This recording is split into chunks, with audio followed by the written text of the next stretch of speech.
You follow your heart, right? లోకం ఏం చెప్తుందంటే నీ హృదయాన్ని అనుసరించి జీవించు అని చెప్తుంది కదా. And the Bible says that your heart is desperately wicked.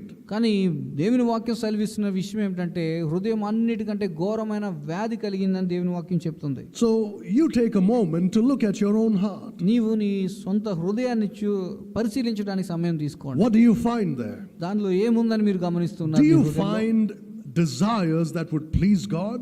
దేవుని సంతోషపెట్టేటటువంటి ఆశలు కోరికలు నీ హృదయంలో నీకు కనబడుతున్నాయా? Do you think you can really take those desires in the presence of a holy God and say, Lord, you promised to fulfill my desires? నీ హృదయంలో ఉన్నటువంటి ఆశలు కోరికలను నిజంగా దేవుని దగ్గరికి తీసుకుని వెళ్ళి, దేవా నా హృదయంలో ఉన్న ఈ ఆశలు కోరికలను నువ్వు తీరుస్తానని నాకు వాగ్దానం చేశావు కదా అని నువ్వు ప్రభుతో చెప్పగలవా?